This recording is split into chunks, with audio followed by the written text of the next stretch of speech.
svolge l'insegnamento di economia dell'ambiente. Come ha scritto nella sua breve biografia, prende parte a dottorati di ricerca, è collegata con centri di studio internazionali, partecipa a numerosi gruppi di ricerca nell'ambito di progetti nazionali e internazionali ed è responsabile scientifico di progetti europei sulla valutazione ambientale e sulla conservazione della biodiversità. Il tema di cui ci parlerà stasera, che ha intitolato La valutazione economica della sostenibilità e il ruolo dei servizi ecosistemici nella transizione verso nuovi modelli di sviluppo economico, affronta il tema relativo alla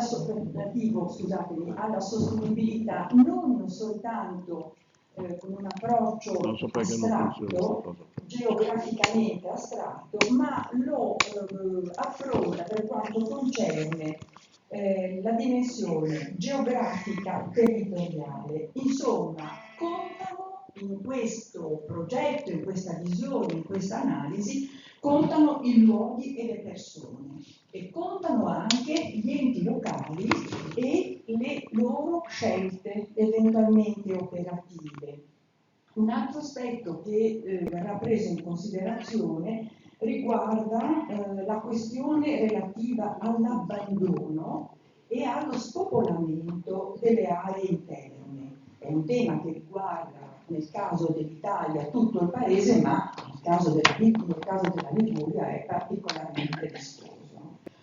Che cosa significa tutto ciò? Significa a questo punto individuare gli obiettivi di uno sviluppo sostenibile e individuare anche le strade da percorrere per realizzarli. Io qui do la parola a Barbara Cavalieri. Grazie. Grazie per queste belle parole, grazie dell'invito, mi fa particolarmente piacere. Ecco, ancora un po', lo richiamo perché non riesco a... perché non so dove è qui. Perfetto. Perfetto. Dicevo, mi fa particolarmente piacere essere qua oggi perché l'invito di una collega che è anche un'amica mi fa sentire a casa, diciamo così, quindi mi sento particolarmente a mio agio. Il titolo della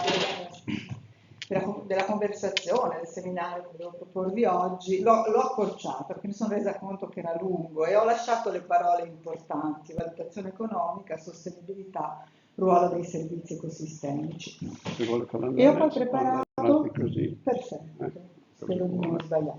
Ho poi preparato un sommario per aiutare a sopportare la presentazione successiva, i temi che vorrei toccare insieme a voi, anche perché toccando questi temi volevo proporre una tesi in qualche modo e quindi volevo renderla esplicita fin da subito. Allora, i temi sono la transizione ecologica, vado per parole chiave, che è il tema più grande perché è il contenitore più ampio dentro al quale si declinano poi gli obiettivi di crescita sostenibile.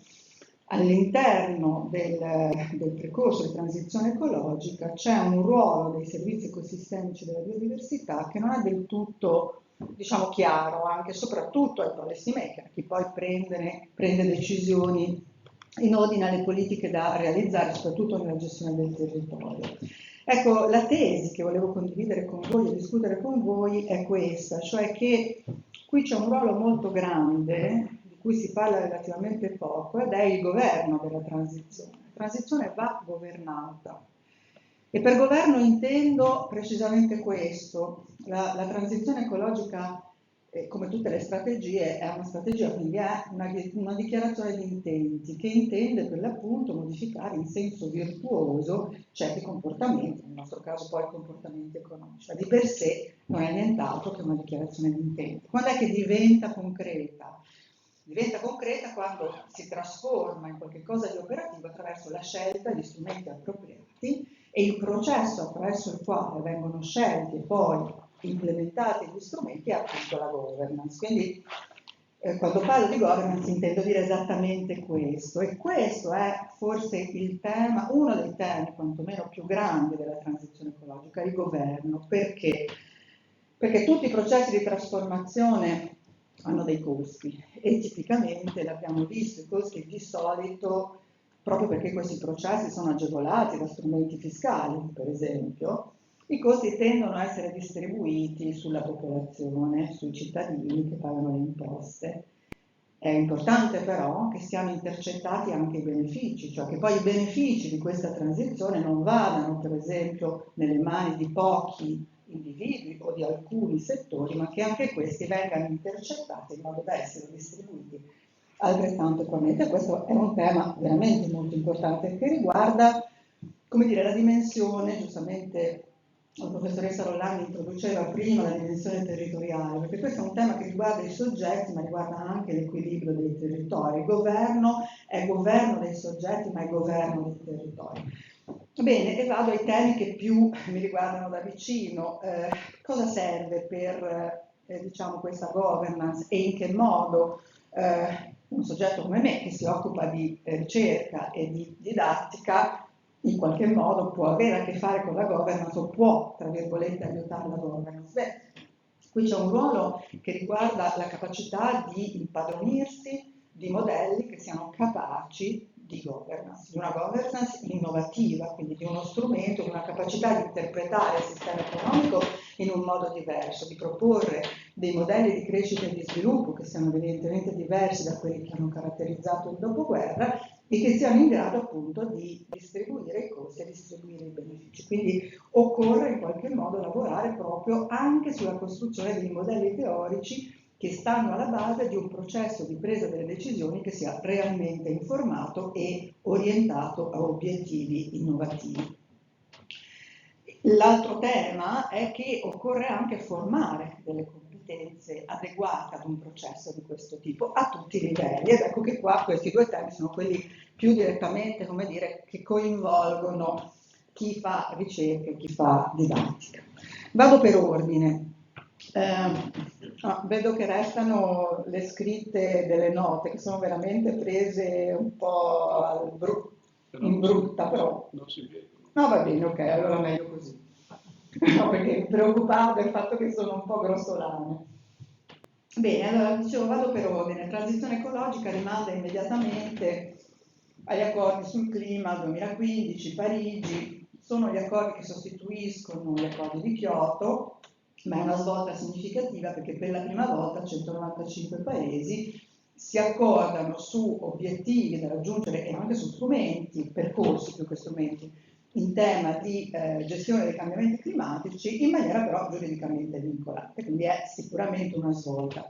Importante perché? Perché sono partita dalla transizione ecologica, perché la transizione ecologica è il tema che poi informa le strategie dei singoli paesi, in particolare la strategia europea per il 2050, quindi il New Green Deal, Next Generation EU, e poi le strategie nazionali che sono seguite, nel nostro caso il PNRR. Noi tra l'altro dal 2021 abbiamo anche un Ministero della Transizione Ecologica e proprio il Ministero ci racconta quali sono i 5 percorsi fondamentali per raggiungere la transizione ecologica. Sono quelli che vedete lì. Ovviamente una grossa parte è la transizione energetica, perché l'approvvigionamento delle fonti di energia è la parte più importante, ma c'è agricoltura ed economia circolare, mobilità a zero emissioni e così via. Cosa si intende esattamente per transizione energetica e in che modo è diversa dalla transizione climatica cosa si intende per transizione ecologica e in che modo è diversa dalla transizione climatica e dalla transizione energetica?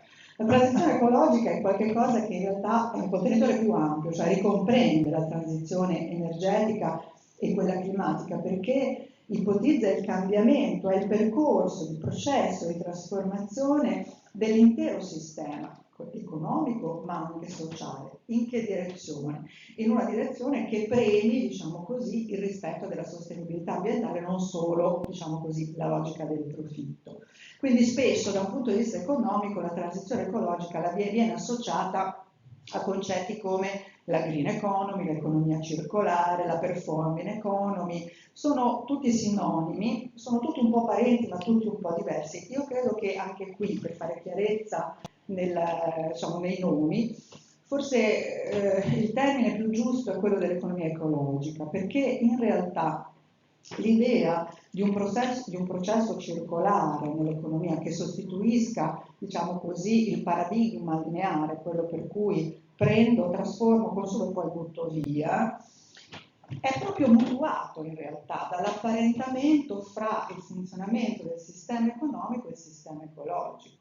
Perché è proprio dal sistema ecologico che questa idea dell'economia circolare mutua l'idea che i processi tutti, la produzione, il consumo, l'accumulazione, sono processi di trasformazione, che ogni cosa che facciamo lascia una traccia e che questa traccia non solo non può essere eliminata, ma tende, come dire, a generare un'entropia crescente.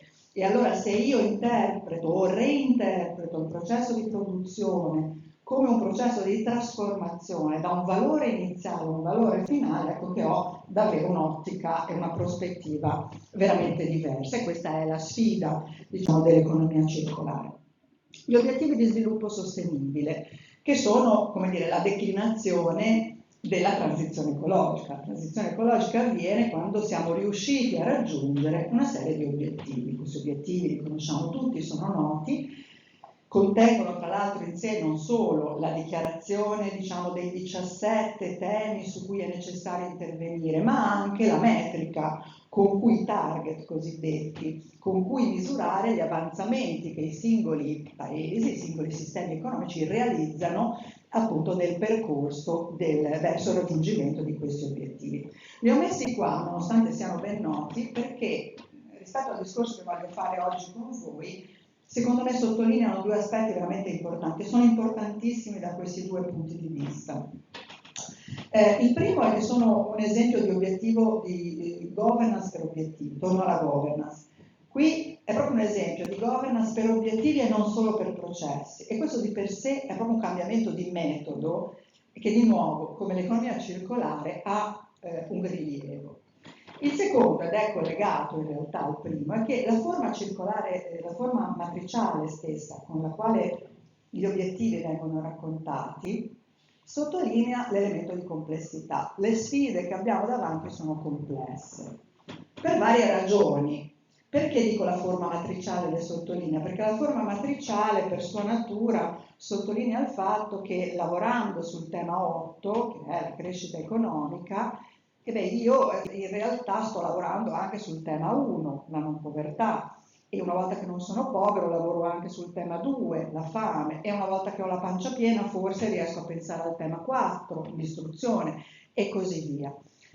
Quindi la forma matriciale sottolinea una complessità che va intesa in un senso tecnico, cioè tutto è collegato con tutto, e questa che sembra una banalità non lo è, per due ragioni. Se tutto è collegato con tutto, per comprenderla io ho bisogno di un approccio sistemico, quindi anche teoricamente, concettualmente, di una struttura capace di comprendere queste interrelazioni.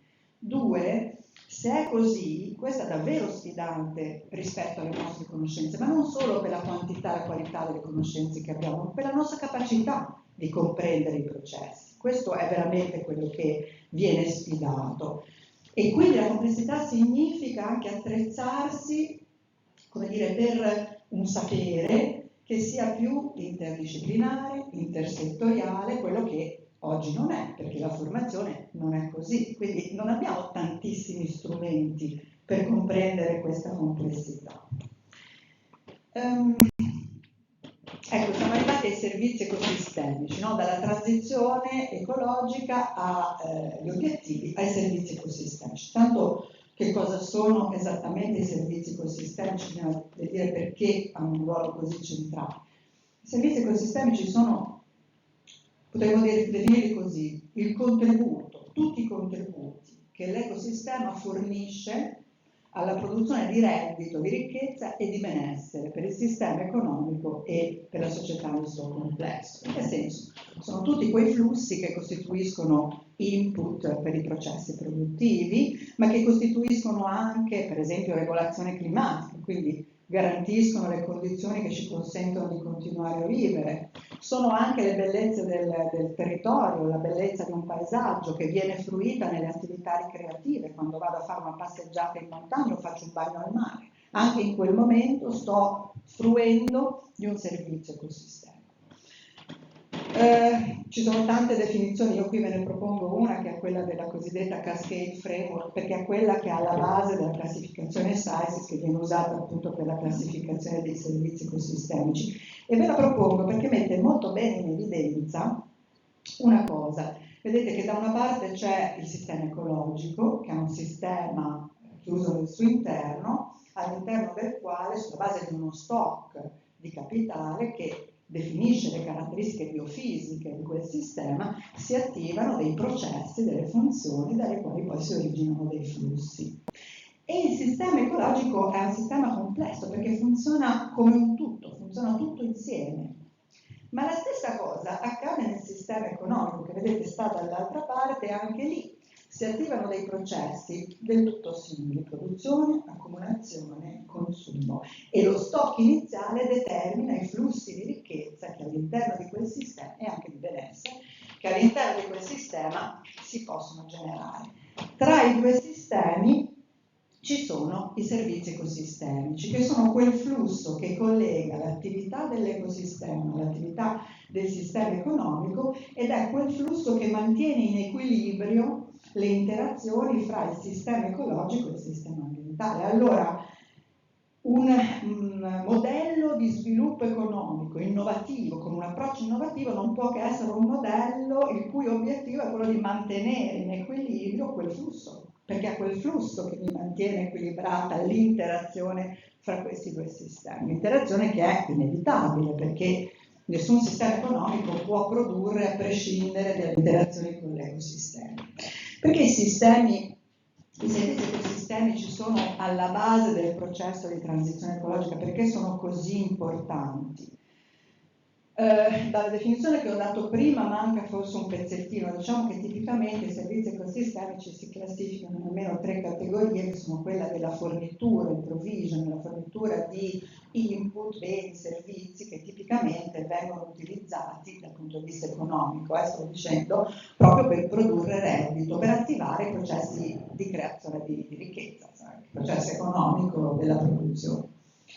Ma forniscono servizi di regolazione, che sono regolazione climatica, il controllo dell'erosione, il controllo delle inondazioni, la prevenzione dei rischi di alluvione, quindi tutta una serie di servizi ecosistemici che hanno a che fare con questo tipo di servizi. E poi forniscono anche servizi di tipo culturale, no? Quello di cui parlavo prima: vado a fare un bagno al mare, vado a fare una passeggiata in montagna. Bene, quella interazione diretta con la natura, con l'ecosistema, è un tipico esempio di servizio ecosistemico di tipo culturale. E quindi da qui discende l'importanza dei servizi ecosistemici. Ci forniscono alimenti, ci forniscono aria, ci forniscono protezione, insomma ci forniscono tutta una serie di servizi che sono veramente indispensabili, oltre ad essere indispensabili alla vita, no? Ma che sono di grandissima importanza. I servizi ecosistemici sono tanto di più in quantità e tanto meglio in qualità quanto più varia la biodiversità. Le condizioni della diversità biologica che li sostengono sono fondamentali, ed ecco perché i due concetti sono legati. Questa immagine che ho messo qui l'ho messa proprio per sottolineare l'aspetto territoriale di cui si parlava all'inizio, perché spesso accade che, anzi quasi la norma, i servizi ecosistemici in realtà vengono prodotti in un luogo, ma vengono poi fruiti in luoghi diversi, no? Per esempio il servizio di protezione dalle alluvioni, dalle inondazioni e dalle frane è tipicamente prodotto nelle aree più interne e rurali, e poi viene fruito fino alle zone più pianeggianti. Ma questo vale anche per tutti i servizi ecosistemici, per esempio, che restano incorporati negli alimenti, la cui grande qualità deriva soprattutto dalle aree interne ad alta qualità ambientale, ma poi il grosso consumo di questi alimenti avviene nelle aree urbane, periurbane, metropolitane. Perché sottolineo questo? Perché allora, se noi vogliamo che la sostenibilità non sia un concetto vuoto, è importante che ci rendiamo conto del fatto che La sostenibilità è declinata su dei territori dove ci sono delle persone. I territori e le comunità contano in questo processo. Concretamente vuol dire non è possibile affrontare, come dire, un modello di sviluppo innovativo diverso senza preoccuparci del problema dello spopolamento delle aree interne, perché lì ci sono gli hotspot di biodiversità. Quindi non è possibile un vero, diciamo, sviluppo sostenibile, un modello economico davvero sostenibile se non all'interno di un patto fra territori, perché altrimenti non c'è garanzia di preservare la qualità e quantità dei servizi ecosistemici che per l'appunto sono indispensabili in questo processo di innovazione. Qual è il problema con i servizi ecosistemici da un punto di vista economico? Che il mercato non li valuta. Noi tendiamo a considerarli un dono della natura che è disponibile sempre nella stessa qualità, nella stessa quantità e per un tempo indefinito. E perché il mercato non li valuta? Ma perché spesso questi servizi non transitano neanche sul mercato, cioè non vengono scambiati, non hanno un mercato nel quale vengono comprati e venduti. A volte sì, ma anche quando questo accade il loro prezzo di norma non riflette il loro vero valore dal punto di vista. E allora qui c'è chiaramente un problema, qui ci sono un po' di numeri che vi ho messo, il 75% delle colture dipende dall'impollinazione animale direttamente o indirettamente, ma d'altra parte il consumo di risorse che è necessario per produrre cibo ha cancellato un 60% delle popolazioni animali dal 70 ad oggi e così abbiamo perso anche oltre un 70% negli ultimi 27 anni di insetti, per esempio. Il problema dell'impollinazione è un grande problema, non lo è adesso, lo è già da alcuni decenni. Questo è chiaramente un problema. Come si fa allora qui bisogna fare in modo che questo valore emerga. Se dobbiamo costruire un modello di sviluppo economico orientato alla sostenibilità, questi valori non possono essere ignorati, devono in qualche modo essere portati, se non nelle transazioni, nei rapporti fra produttori di servizi ecosistemici e fruitori di servizi ecosistemici. Ecco che qua si apre lo spazio per quella governance di cui dicevo prima. Cioè, occorre, diciamo, per esempio incentivare quel trasferimento tecnologico che serve per spingere i produttori a produrre in modo più sostenibile. È chiaro che i produttori per adottare pratiche più sostenibili a tutti i livelli hanno bisogno, come dire, di una motivazione immediata per fare questa trasformazione, quindi c'è bisogno di creare un contesto appunto di governance e di strumenti che incentivi verso l'adozione di queste pratiche. E dall'altra parte però occorre costruire anche quella che nella strategia europea viene definita la resilienza del consumatore, cioè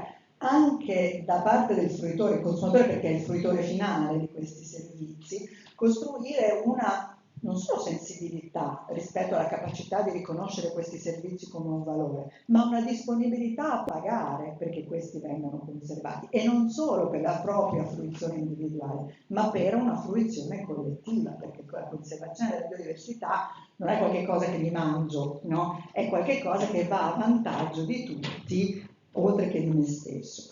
E questo è quello che di solito si intende quando si dice bisogna ridefinire la catena del valore con appropriati strumenti. Ecco qua solo un'immagine per il ruolo dei servizi ecosistemici. Questi qui siamo Cina 2010, che è stato quando è scoppiato il problema, sono gli impollinatori umani, gli uomini ape, così chiamati, che vedete fanno il lavoro delle api. E questo da un punto di vista economico però è veramente uno schiaffone, perché ti rende evidente il fatto che le api fanno un lavoro che non paghi, ma nel momento in cui lo devi far fare a un uomo, quello lo paghi. Allora ecco che quel valore emerge, è sempre esistito, semplicemente non emergeva nelle contrattazioni.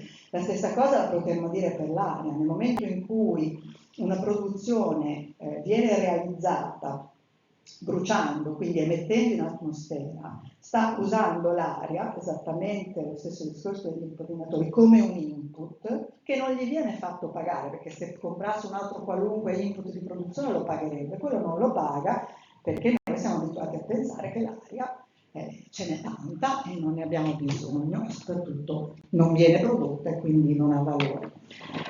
Volevo andare su un tema Su un tema in particolare, no? Che quando parliamo di servizi ecosistemici racconta molto bene i conflitti d'uso, le contraddizioni, perché non è facile, noi siamo arrivati a dire occorre governare strumenti, facciamo emergere questi valori, bene, ma non è proprio facilissimo, perché nel tentativo di far emergere questi valori ci sono tante contraddizioni. E volevo farne vedere qualcuna proprio parlando di uso del suolo. Non mi sono soffermata sull'immagine di prima, che è una bellissima immagine, l'uso del suolo, perché quando il suolo viene trasformato dall'uso completamente naturale, quindi foreste, aree umidi, ad usi che sono seminaturali come i coltivi delle aree perurbane, oppure suoli completamente trasformati come quelli delle aree urbane, delle città, chiaramente questo processo di trasformazione nell'uso del suolo comporta la perdita di servizi ecosistemici. Il suolo produce tantissimi servizi ecosistemici, dall'essere diciamo biomassa, contenitore di biodiversità, ma anche in qualche modo quasi contenitore e testimonianza della nostra evoluzione, quindi anche questo aspetto diciamo legato proprio all'evoluzione della civiltà umana. Pertanto sono tantissimi servizi ecosistemici che potenzialmente vengono persi quando ci sono queste trasformazioni, e più le trasformazioni sono importanti, più chiaramente questa perdita può essere irreversibile, no? Quindi permanente.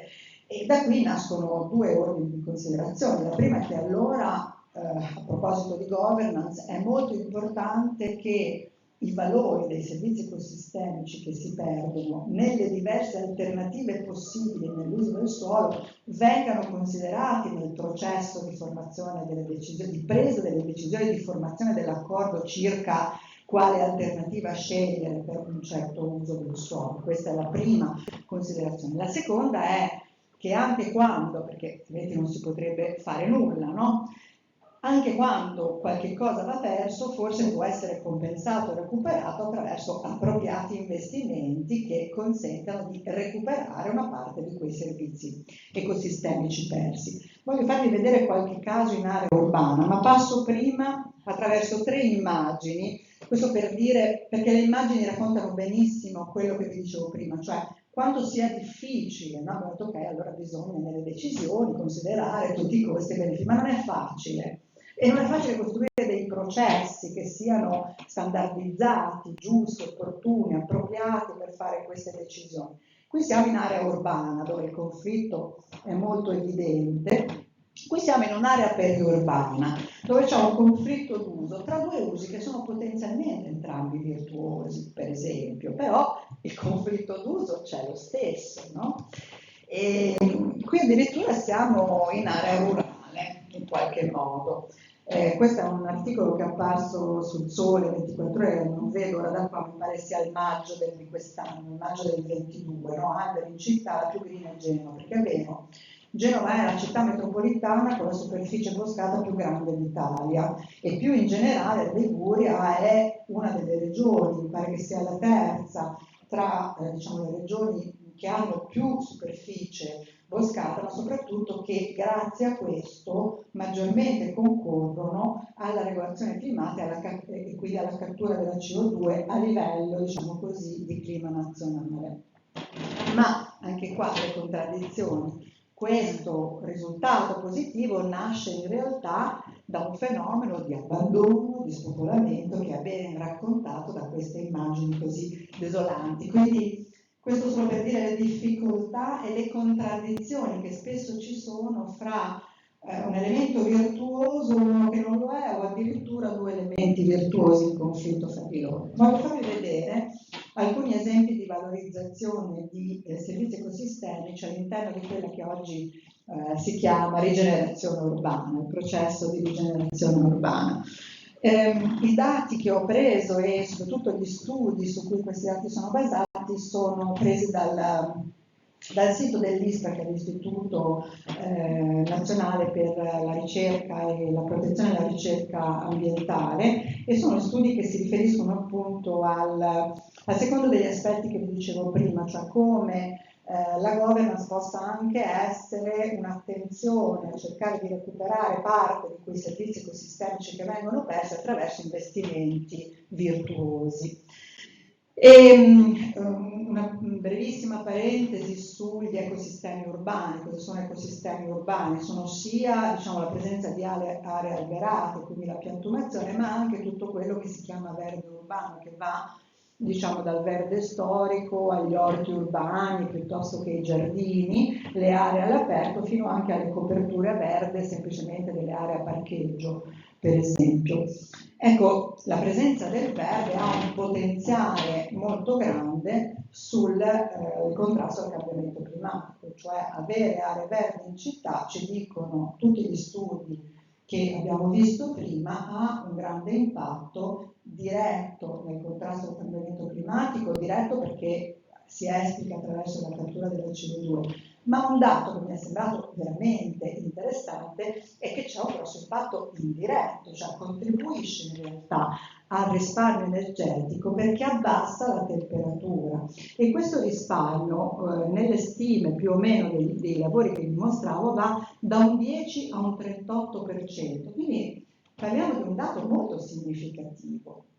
E tra l'altro questa cosa accade anche per le aree verdi, cioè quindi lì il primo dato che vi ho dato si riferisce proprio alle zone piantumate, ma anche le semplici coperture a verde, le aree verdi hanno un impatto che anche questo non riesco a leggere, ma insomma, ecco, questo è uno studio di Milano e Roma ed è circa 2 gradi l'abbassamento della temperatura dovuto alla presenza di aree verdi, quindi non di aree con alberi e quindi piantumate, per cui veramente un grande effetto. La cosa sorprendente è anche proprio l'effetto indiretto, non solo quello diretto. Ovviamente tutti gli studi sottolineano l'importanza delle aree verdi in città per ridurre i fenomeni di impermeabilizzazione, quindi per ridurre il rischio idraulico che è connesso, diciamo, appunto alla permeabilizzazione, a quegli effetti che vengono quando ci sono queste piogge intense, improvvise e poi determinano allagamenti, frane, quindi situazioni di grande pericolo e di grande rischio. Un'altra cosa volevo soffermarmi. A un certo punto ho parlato di servizi ecosistemici culturali. In questo momento si parla molto nei processi di rigenerazione urbana proprio dei servizi ecosistemici di tipo culturale e in particolare con una valenza, mi riferisco nuovamente alla governance, perché sono una base solida su cui costruire la partecipazione attiva dei cittadini, cioè sono un modo per ingaggiare il cittadino nella partecipazione attiva verso la protezione, la conservazione, se non addirittura l'incremento dei servizi ecosistemici. Qui ho 2 casi che sono interessanti, entrambi per ragioni diverse. Questo è uno studio condotto nel Michigan, negli Stati Uniti, in cui diciamo, è stato fatto un esperimento tagliando tutti gli alberi di un viale abbastanza lungo, alberato, in una delle città nel quale è stato condotto lo studio, e poi si sono andate a analizzare le reazioni dei cittadini al taglio degli alberi, andando a verificare che effettivamente i cittadini che abitavano nelle zone più immediatamente vicino dove c'è stato il taglio degli alberi erano molto più coinvolti, diciamo così, e questo non è sorprendente, ma erano non solo coinvolti dal fatto in sé, ma da lì hanno sviluppato una maggiore adesione a tutta una serie di programmi che vi sono stati proposti dopo, programmi di diciamo, iniziative collettive di ripiantumazione, piuttosto che insomma, iniziative di verde pubblico, quindi hanno mostrato proprio una volontà di adesione a programmi spontaneamente molto diversa da quelli che abitavano lontano dalle aree che sono state, dove gli alberi sono stati tagliati. E quindi in questo senso questo è stato uno dei primi studi da cui è nata un po' questo convincimento di usarli come leva proprio per realizzare quella forma di ingaggio di cui si parlava prima. Altro esempio è il piano strategico della città di New York, siamo nel 2007, un piano ventennale, quindi si chiude nel 2027 per preparare la città a 1 milione di residenti in più, rafforzare l'economia, combattere i cambiamenti climatici e migliorare la vita di tutti i cittadini newyorkesi. Sotto l'intestazione migliorare la vita c'era proprio poi un programma specifico sul verde urbano, che peraltro aveva come obiettivo garantire a tutti la possibilità di raggiungere un parco in 10 minuti a piedi, quindi un obiettivo. Sono stati realizzati oltre 11.000 ettari di parco, di area parco in città, tutto integrato. Il 40% di questa area è proprio costituito da diciamo, zone naturali, quindi foreste, aree umide, spiagge, quindi completamente naturali, che forniscono ovviamente tutta una serie di servizi ecosistemici.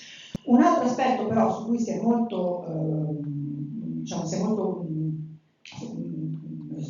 forzato, ma si è molto sottolineato all'interno di questo progetto, è il fatto che poi la realizzazione delle aree verdi servisse non solo, diciamo, a scopo ricreativo, ma anche per costruire tutta una forma di società, di rete sociale attorno al parco, perché poi effettivamente il parco si presta all'orto urbano, a essere luogo di incontri. E una cosa molto interessante è che uno studio condotto sulle aree del parco ha mostrato che c'è una riduzione sensibile dei crimini in quelle aree, perché non tanto perché stiano di meno, ci siano sistemi, c'è un sistema di controllo sociale proprio che funziona però in maniera da dare dei dati di differenza significativi. Voglio farvi vedere invece adesso un'altra cosa, mi sposto in territorio rurale per completare il paesaggio e andare verso la governance e vi voglio far vedere un esempio di valorizzazione di servizi ecosistemici invece in processi di promozione del territorio rurale. Questo è un caso di studio al quale diciamo, ho partecipato insieme ad altri colleghi del Dipartimento di Economia, che fa parte di un triennio di attività che è stato svolto insieme a Regione Liguria nell'ambito di un progetto, 2 progetti europei che hanno proprio riguardato la valorizzazione delle aree interne usando come leva di valorizzazione territoriale proprio i servizi ecosistemici. Abbiamo fatto diverse attività in questo triennio, io ve ne faccio vedere una in particolare. Diciamo che questa che vi faccio vedere riguarda la zootecnia di montagna, quindi siamo in Liguria, siamo nelle aree rurali, in un settore di attività ad alto valore dal punto di vista ambientale, che è la zootecnia di montagna, e in una filiera in particolare che è la filiera lattiero-casearia, quella su cui ci siamo focalizzati, poi c'è anche tutta la filiera della carne che deriva dalla zootecnia di montagna. Qual è qui il tema? Il tema qui è la scomparsa delle aree pascolo, perché l'abbandono della zootecnia di montagna comporta, oltre a tutti i problemi che abbiamo visto anche prima, anche la scomparsa delle aree pascolo e delle aree aperte e di tutti i servizi ecosistemici che sono proprio associati alle aree pascolo. Quali sono? Fondamentalmente diciamo questi 3 che vedete qua, da una parte la capacità di fornire foraggio, quindi per l'alimentazione animale, e la qualità del foraggio poi resta incorporata, come dire, nella qualità della carne, del latte e del formaggio che da quel latte deriva. La tutela della biodiversità in sé, perché la conservazione delle aree aperte del pascolo, conservando in sé un ecosistema, conserva tutta quella diversità biologica che a quel sistema appartiene.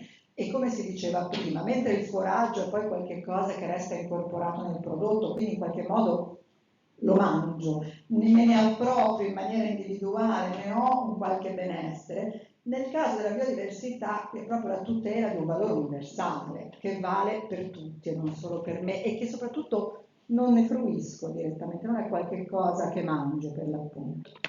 E poi i servizi ecosistemici legati alle lavorazioni tradizionali, artigianali, la cultura contadina, che fa parte per l'appunto anche questa di quel capitale naturale che ruota attorno al pascolo.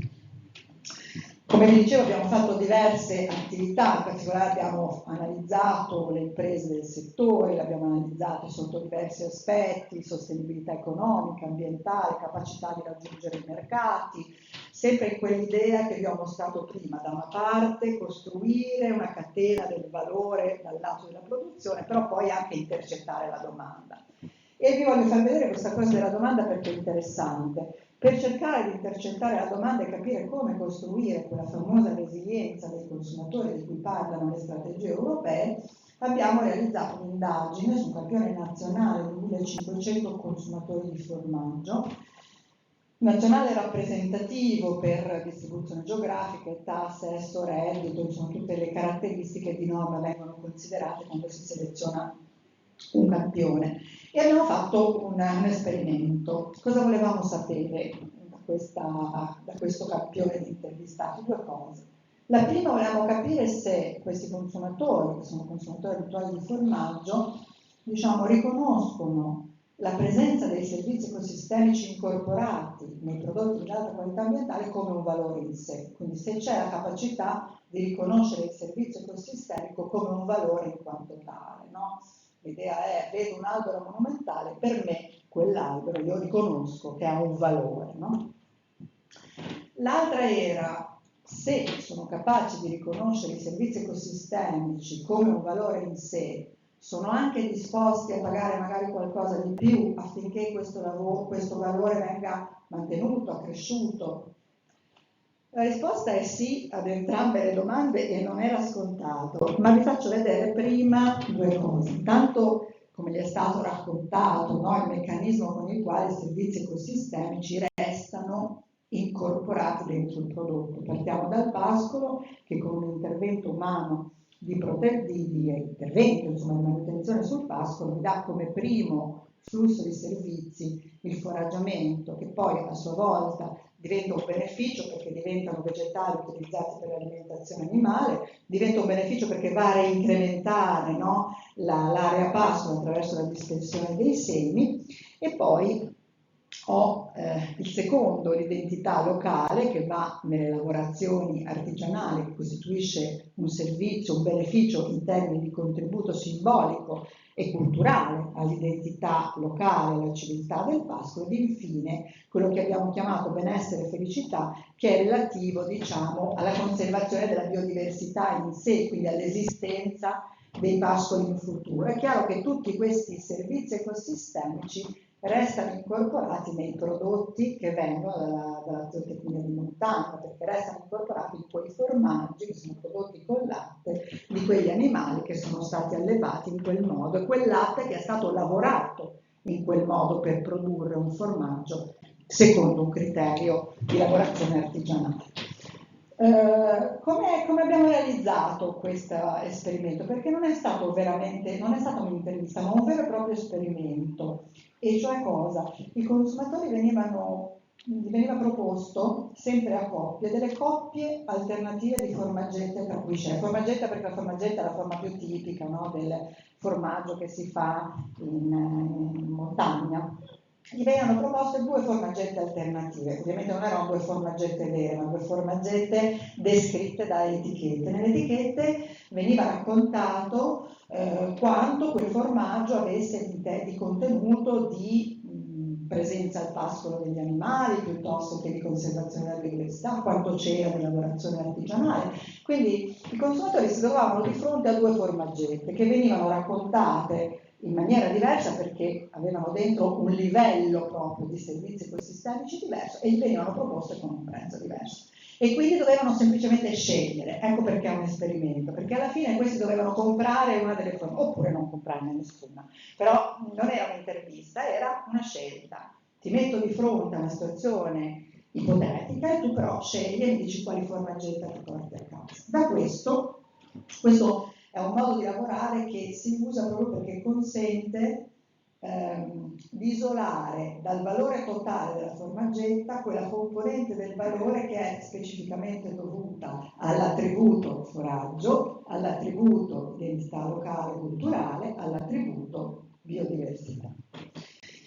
Cosa è venuto fuori? Questi che vedete qui sono la disponibilità a pagare in più dei consumatori. Vedete che quei pittogrammi che vedete lì descritti descrivono quello più in alto e quello associato al foraggio. E quindi come lo dobbiamo leggere? Vedete che il pittogramma si riempie man mano, no, di fiori, di erba, quindi va da un livello più basso a un livello più alto e poi a un livello più alto ancora. E come dobbiamo leggere questi dati? Dobbiamo leggere così: c'è una disponibilità a pagare che varia tra i 5 e i 7, poco più dei 7 euro al chilo per ogni incremento di quantità di quel servizio ecosistemico incorporato nel prodotto. Quindi una disponibilità a pagare significativa. Il secondo è la cultura contadina. L'ultimo è quello collegato alla biodiversità, cioè il mantenimento, diciamo, delle aree pascolo a vantaggio delle generazioni future della collettività. Prima osservazione che a me personalmente, quando abbiamo fatto questa analisi, mi ha stupito, è che vedete gli attributi che sono, tanto per cominciare, sono tutti percepiti in maniera chiara, perché a tutti viene associata una disponibilità a pagare, quindi vuol dire che i consumatori assolutamente sono pronti, cioè sono in grado di riconoscere il contenuto di servizi ecosistemici come una componente di valore in maniera chiara e sono anche disposti a pagare significativamente di più per vedere incrementato questo valore, purché gli venga raccontato in un modo credibile, eccetera. La cosa interessante è che, se vedete, il valore più alto è associato proprio al primo e all'ultimo attributo. Questo per me è stato sorprendente, perché mi sembrava difficile, no, per un non addetto ai lavori riconoscere il foraggio, forse ancora, perché come dicevamo prima è qualcosa che poi me lo mangio, quindi posso pensare che quel formaggio fatto con quel foraggio non solo è buono ma mi fa anche bene, quindi lo mangio anche più volentieri. Ma la tutela della biodiversità è veramente un valore universale, quindi francamente mi aspettavo una maggiore capacità di riconoscere come un valore la cultura contadina, anche perché in fondo è la leva del marketing, diciamo, dei prodotti biologici, o comunque è stato per molto tempo la leva del marketing, proprio il mulino, e quindi mi aspettavo in realtà una cosa esattamente opposta, mentre invece c'è una chiara capacità di percepire anche gli attributi associati alla biodiversità e al foraggio davvero come elementi di valore, e anche una disponibilità significativa a pagare. Questo ci dice in qualche modo che il consumatore è pronto, bisogna come dire, intercettare, bisogna mettere insieme le due cose, ed ecco che torna la governance. Qualche riflessione che possiamo fare da questa prima conclusione. I consumatori, dicevamo, sono pronti, quindi possono essere orientati, come si dice oggi, con una spinta gentile, questa è la cosa che va più di moda, a riconoscere questi valori e a pagare qualcosa in più per vederli accresciuti se vengono informati con suggerimenti positivi e credibili che i prodotti contengono appunto questi valori. Dall'altra parte ho gli agricoltori, l'agricoltura e l'allevamento delle aree rurali, che ovviamente da una parte sono quelli che producono questi servizi ecosistemici, perché con la loro lavorazione tradizionale, con il loro modo di produrre, contribuiscono a tutelare l'alta qualità ambientale del territorio, con costi più elevati di quelli che sono propri della produzione industriale, ma potrebbero essere compensati da questi maggiori costi da quella maggiore disponibilità a pagare dei consumatori. Qui si tratta di metterli in relazione, ed ecco che si apre, e siamo di nuovo alla governance, un ruolo importante per le istituzioni, che qui trovano davvero, diciamo, il ruolo per una governance veramente innovativa e con strumenti innovativi, una governance che si attribuisce il ruolo di sorveglianza, di garanzia per la realizzazione di contratti di cogestione, consumatori insieme ai produttori, basati proprio sullo scambio di servizi ecosistemici e finalizzati alla salvaguardia e al recupero di questi servizi ecosistemici che vengono forniti da questo capitale naturale. Una famiglia, diciamo così, di strumenti che può servire a questa governance più innovativa risiede proprio negli schemi di pagamento per servizi ecosistemici, che sono degli schemi, diciamo, contrattuali di tipo più privatistico, dei quali l'ente, l'istituzione, il soggetto pubblico può farsi promotore garante, portando questi servizi ecosistemici sul mercato, valorizzandoli e promuovendo questa forma di cogestione. È una modalità che, diciamo, non è nuovissima, ma ancora non è decollata in maniera capillare, ma che tuttavia ha grandi potenzialità. Vi faccio poteva essere lo schema, ma mi sono sbagliato, ho saltato. Sì, non so come andava bene, ma non è così importante, vi faccio vedere. Deve tornare indietro. Sì, se ci riesco, ma senza. No, facciamo andare così.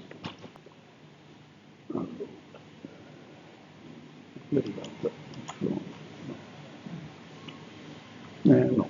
No, vabbè, ma era semplicemente un riassunto di come potrebbe funzionare lo schema di scambio fra gli allevatori e i consumatori di formaggio, quindi è qualcosa che in realtà abbiamo già visto.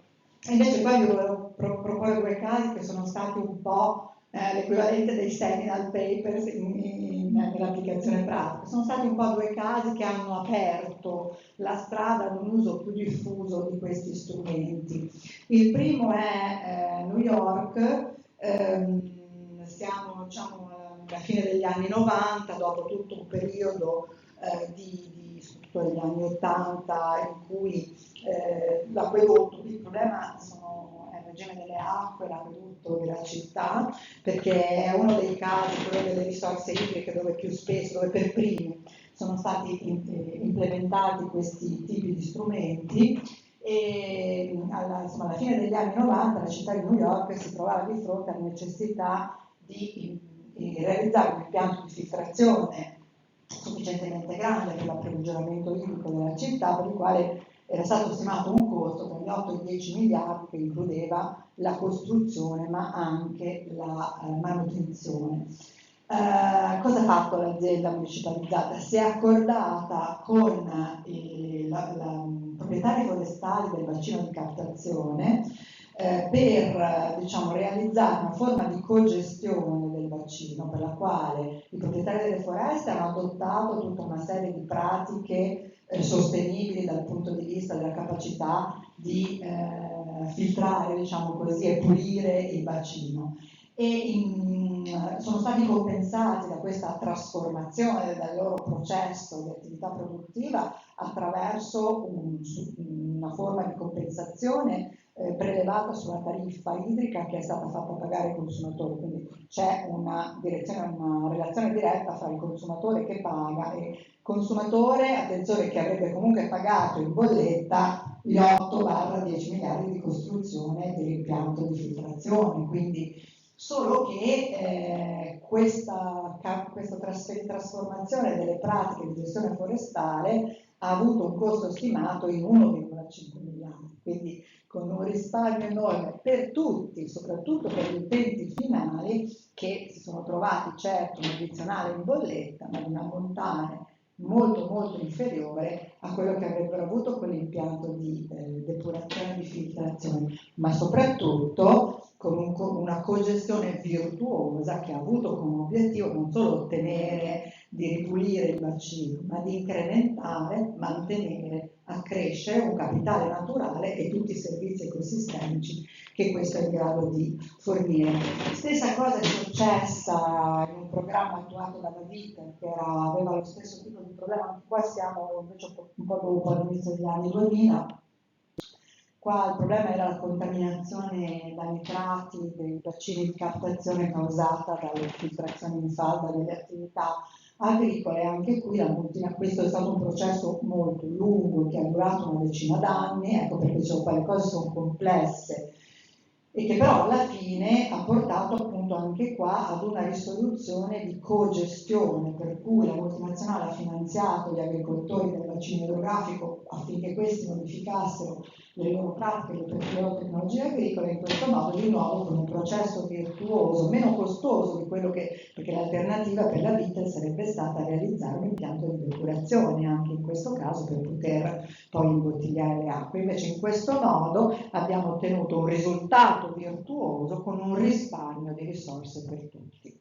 Ecco, l'idea è proprio di costruire, di spingere sempre di più questo tipo di strumenti anche nell'esempio che vi facevo prima, anche per la formaggetta di montagna, perché ora siamo arrivati in realtà a poterlo fare, cioè abbiamo studiato abbastanza questi strumenti, abbiamo studiato abbastanza le forme di governance che lo sostengono, quindi anche le forme contrattuali per esempio, quindi siamo davvero diciamo a poterlo realizzare con tutta una serie di vantaggi che sono quelli che vedete qua, ma soprattutto l'ultima cosa che volevo dirvi, queste modalità, queste forme come pagamenti per servizi ecosistemici sono davvero la frontiera di un'altra cosa, quella finanza green di cui si parla e che anche nel piano nazionale di ripresa e resilienza e che fino ad oggi è stata sostanzialmente interpretata in termini di contenimento, i carbon credits, cioè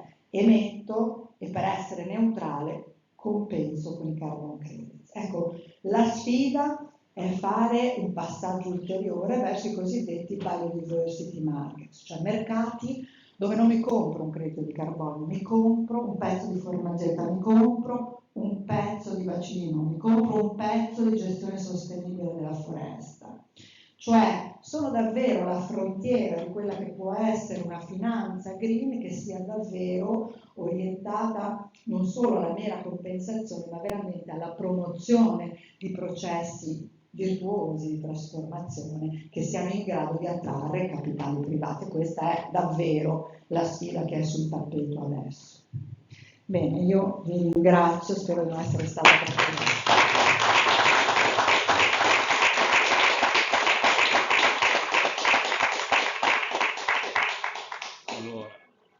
No, fai. Prego. Ci sono domande?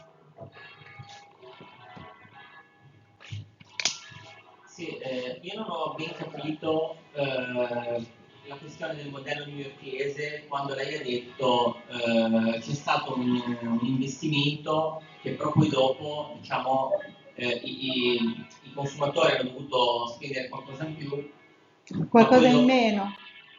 Subito ha detto c'è stato qualcosa in più, però poi dopo gli ha detto hanno speso di meno. Sì, no, nel senso che quel progetto lì è stato finanziato con una tariffa, diciamo un incremento della tariffa prelevata sulla bolletta dell'acqua, quindi è stato finanziato in realtà con uno strumento che è uno strumento fiscale, tariffario. Però qual è stato il vantaggio? Che comunque in tariffa sarebbe finito comunque anche il costo di realizzazione dell'impianto di filtraggio, però era stimato fra 8 e 10 miliardi e non 1,5, quindi l'aggravio sulle spalle dei cittadini sarebbe stato molto più grande in questo senso perché l'opera costava di più.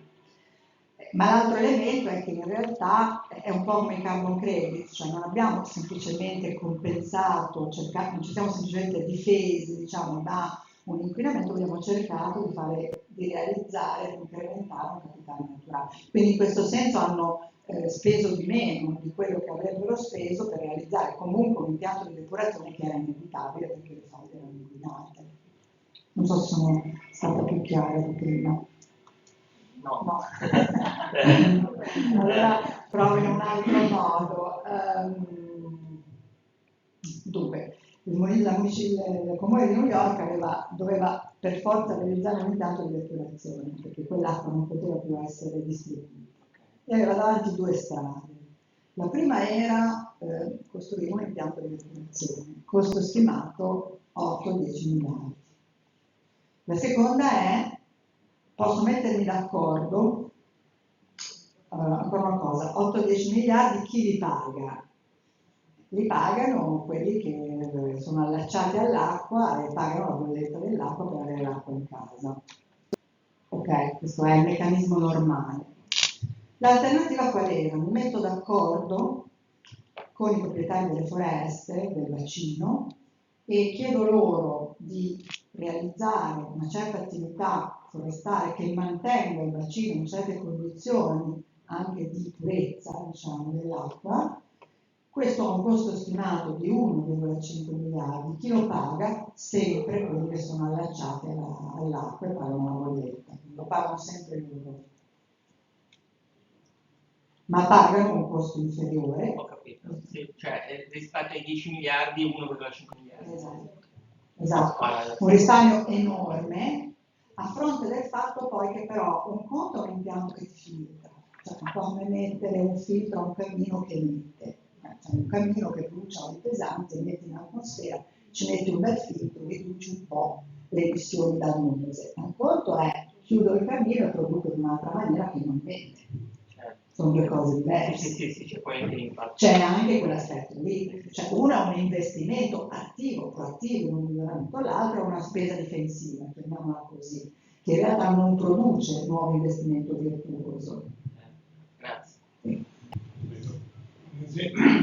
Giusto un esempio di governance degli alberi. Io lavoro nel fotovoltaico e ho fatto un po' di conti. Ho fatto il conto che un albero in un anno cattura circa 20 kg di CO2. Un pannello fotovoltaico in un anno ne evita 120-130.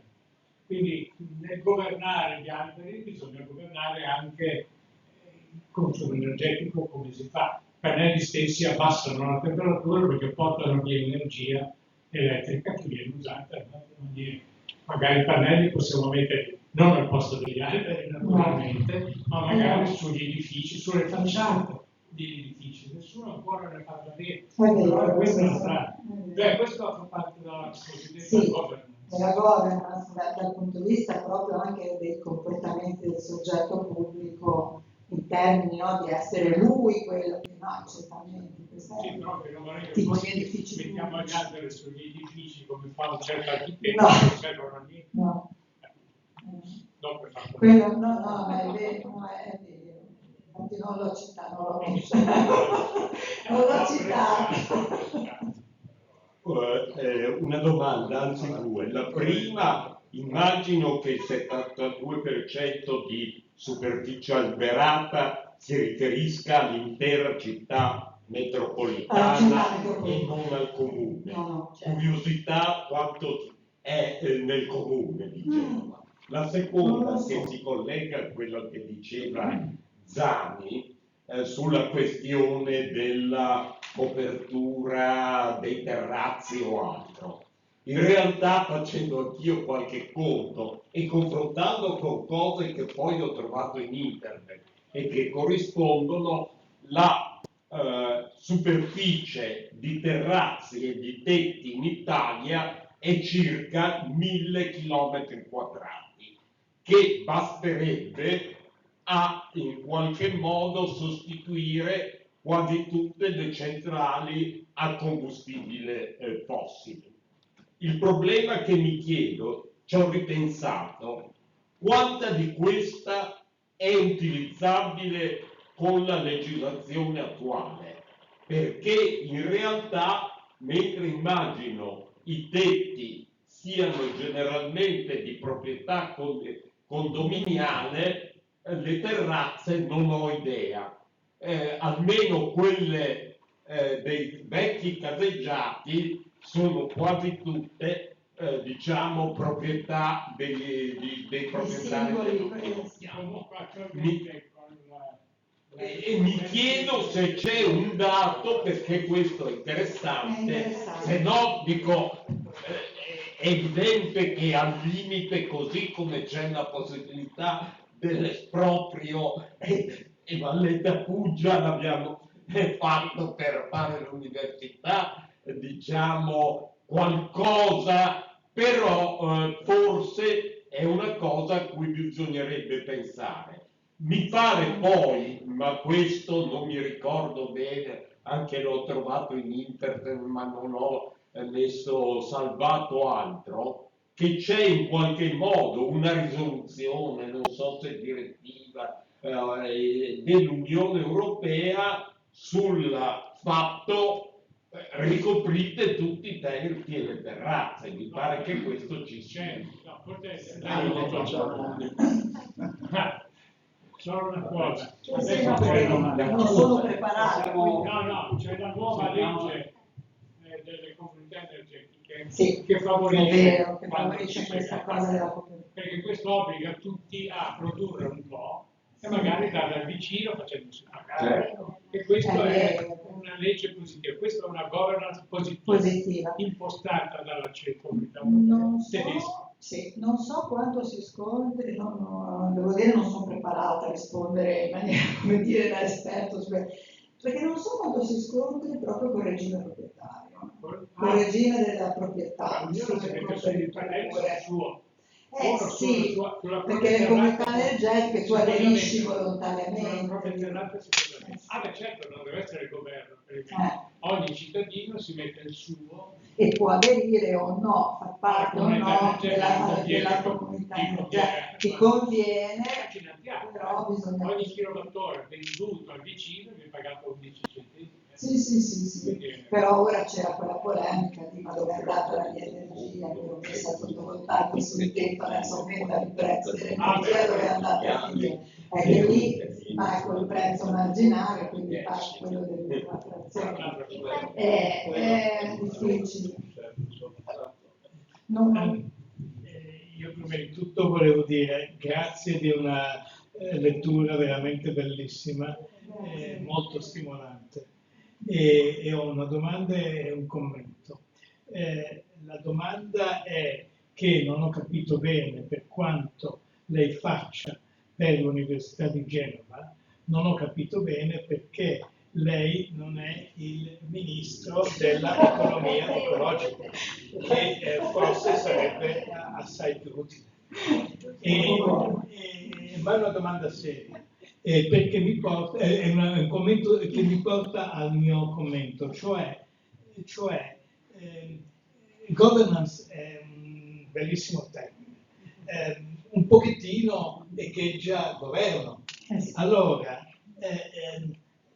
la mia impressione è che se non ci sono decisioni politiche, quasi tutto quello che lei ha detto sono gli esempi, diciamo, spontaneistici di cui lei ci ha fatto dei interessantissimi esempi, sono un'esemplificazione, ho paura, piuttosto aneddotica.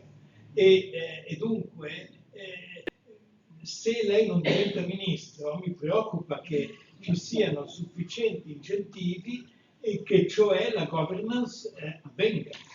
E questo secondo me è collegato a delle cose che io non capisco, per esempio perché è ancora permesso di fare soldi sulla Formula 1, perché è permesso che qualcuno contempli fare i safari con i razzi nello spazio con una produzione di CO2 pazzesca, e dunque questo sono scelte politiche che ho paura bisogna come cittadini coltivare, che avvengano. No, è giusto quello che dice, ma c'è un aspetto però che la governance, che è vero, no? che diciamo richiama il governo, però non è necessariamente quello centrale, perché in realtà il governo dei territori, le strategie, in particolare le strategie europee, questo è veramente un punto di forza, si applicano a livello di regioni. È la regione poi che applica le strategie europee,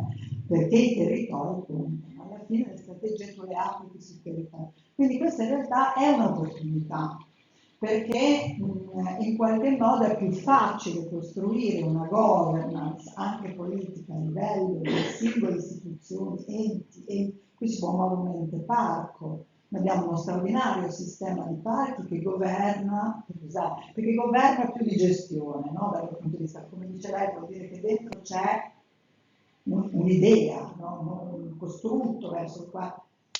E questa è una straordinaria opportunità, con una serie di, effettivamente, mentre parlavamo mi veniva in mente una cosa, no?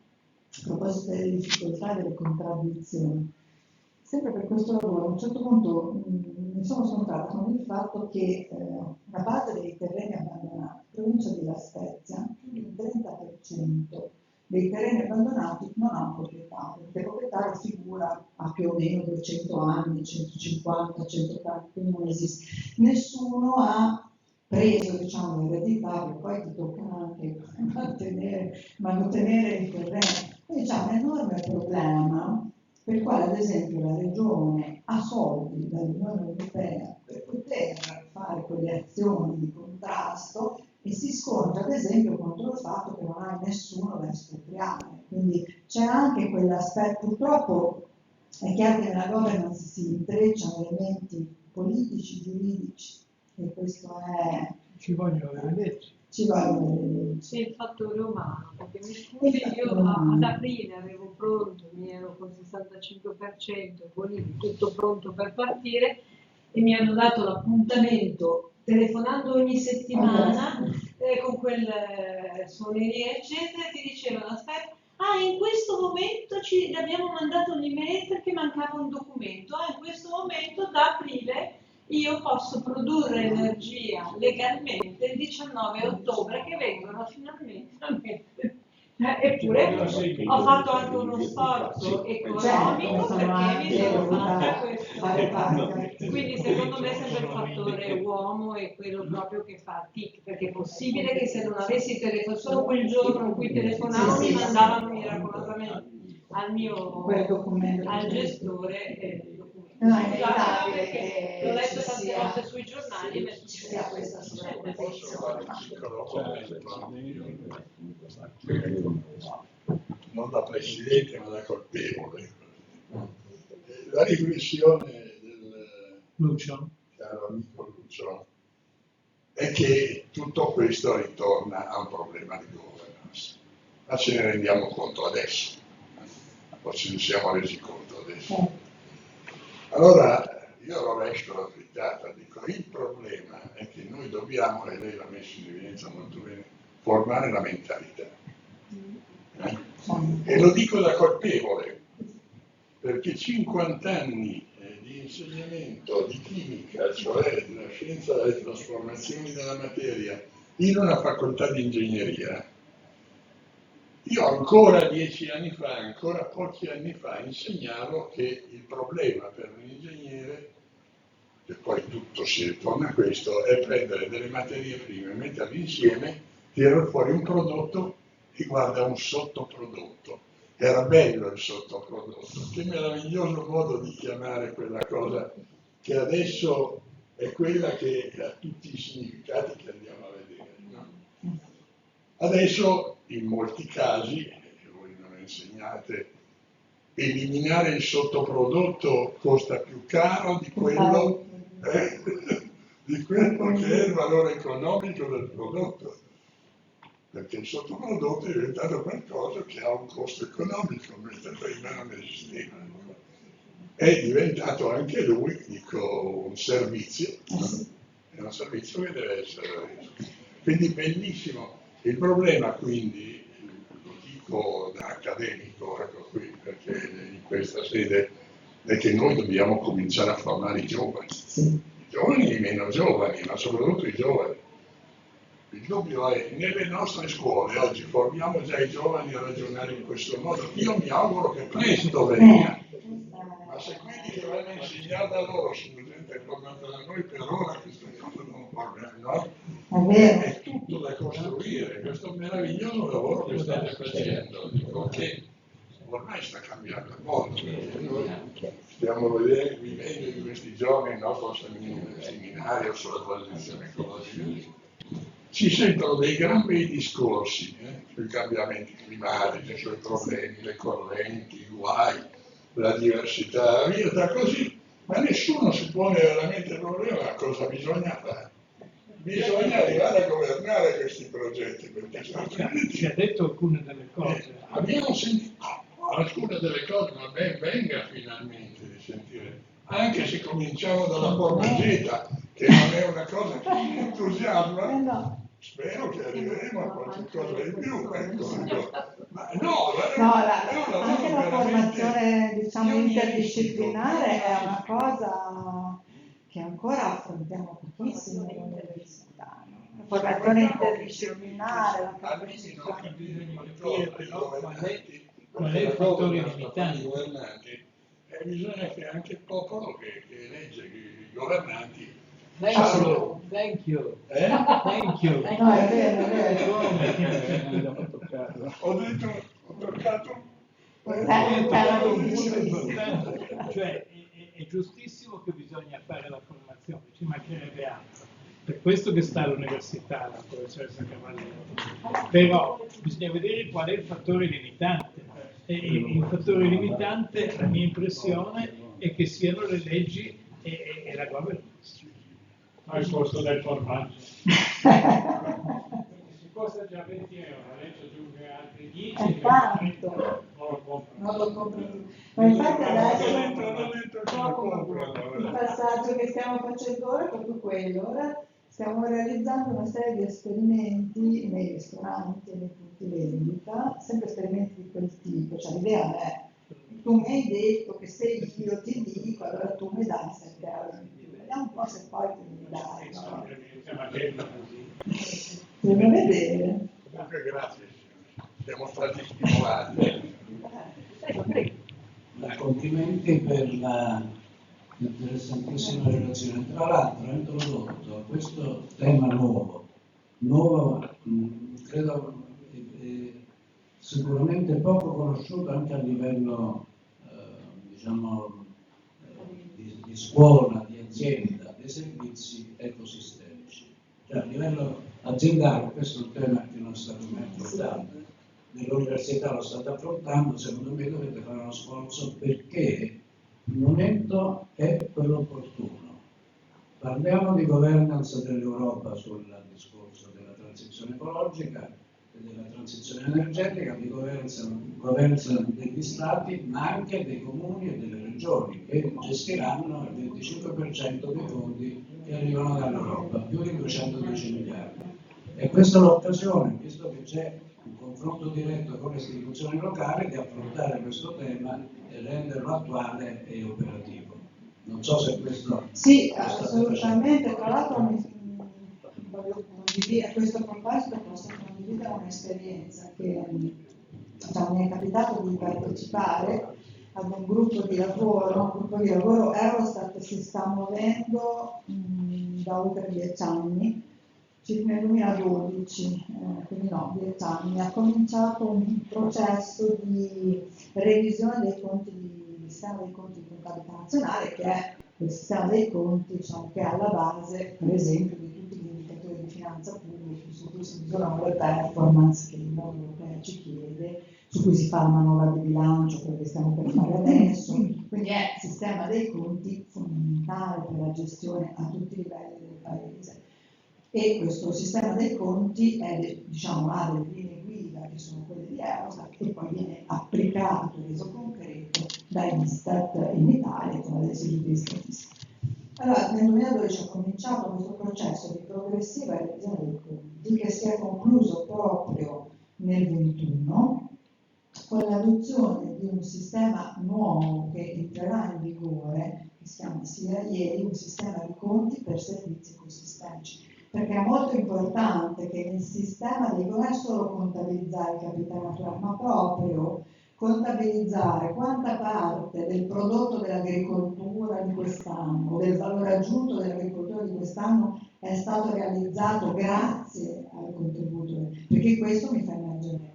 E questo è diciamo, uno dei processi che sta andando avanti, che è giunto a compimento dal punto di vista, diciamo, proprio delle tecniche statistiche dei conti, quindi ci è voluto quasi un decennio per mettere a punto un sistema dei conti coerente, ma adesso finalmente questi lavori sono finiti e diciamo, ci dovremo attrezzare, si attrezzerà per fare l'ulteriore passaggio a un sistema dei conti di questo tipo.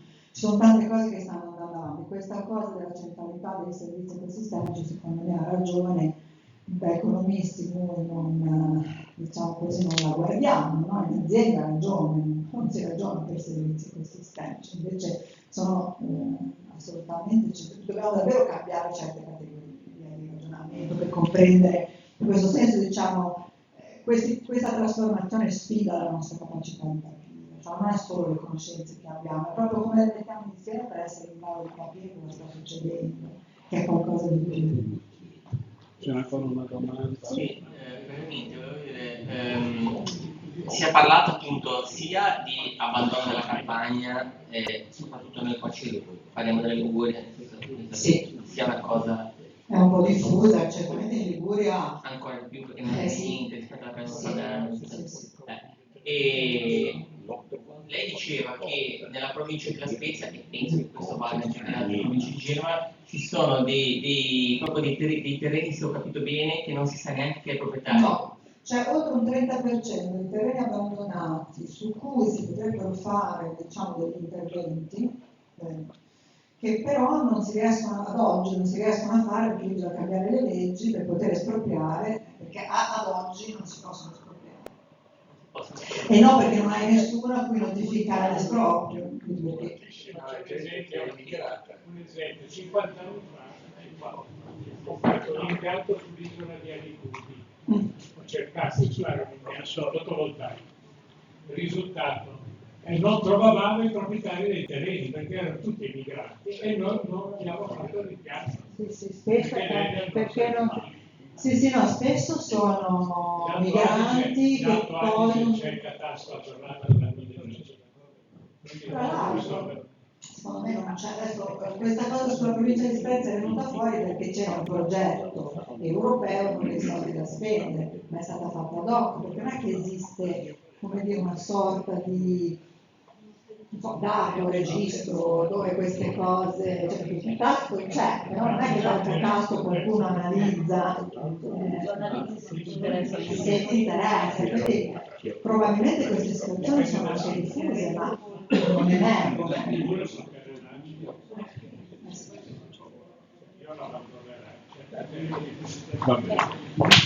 Grazie.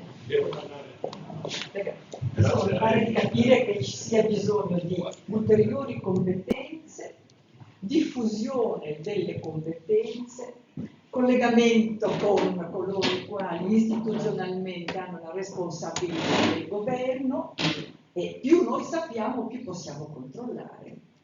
Potremmo, usiamo il condizionale. Bene, io ringrazio moltissimo Barbara Cavalletti che ha fatto questa relazione che mi pare davvero interessante, con degli spunti che potranno poi essere ripresi. E le chiedo già fin d'ora un contributo scritto per i nostri atti, perché sennò poi diventa un fatto che ci dimentichiamo. E volevo dirvi che giovedì prossimo alle ore 17 Gabriella Airaldi parlerà di prolegomeni alla giovinezza di Mazzini. Quindi andiamo al risorgimento. Grazie.